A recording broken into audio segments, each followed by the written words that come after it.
Good news, though. Today marked the beginning of the early signing period for senior football players, and we had 3 different high schools representing as their standout athletes signed to Division I programs. 3 Bakersfield drillers put pen to paper and will play on the defensive side of the ball in college. Carl Jones is headed to UCLA after a recent decommitment from Colorado, so he'll stay in the Pac-12. And the two-way star will be a defensive back for the Bruins. Isaiah Jernigan is headed to Cal Poly and has also been recruited to the secondary for the Mustangs. And rounding it out, quarterback Cameron Williams is on his way to Washington as a defensive back.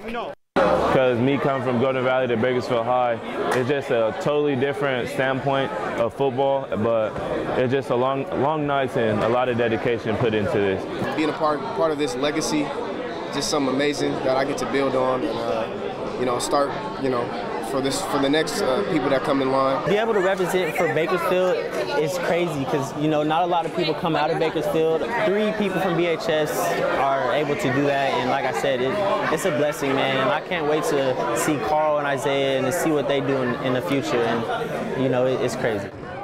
Great all-around support there, and great to see all 3 drillers getting love from their family. But Bakersfield, they weren't the only school to have signees today. Over at Bakersfield Christian, another two-way standout, Keontae Glinton, has signed to Wyoming, joining the Mountain West among other former Bakersfield athletes. Jordan Love, we know, is at Utah State, but despite leading the Eagles in receiving yards, Glinton was recruited as a defensive back, and he was grateful for his family's support on this memorable day.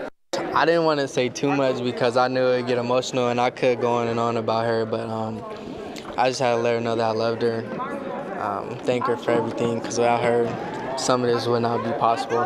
Just to have those people that is behind you and supporting you for whatever you choose and whatever you decide, it's just lovely. So I love everybody, and I thank everybody for coming out and supporting me.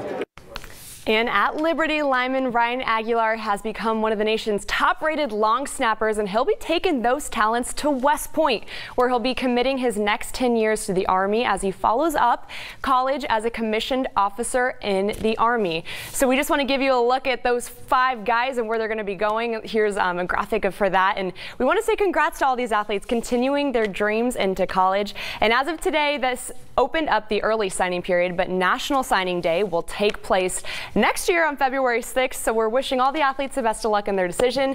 And for those that have not yet been picked up, keep your heads held high.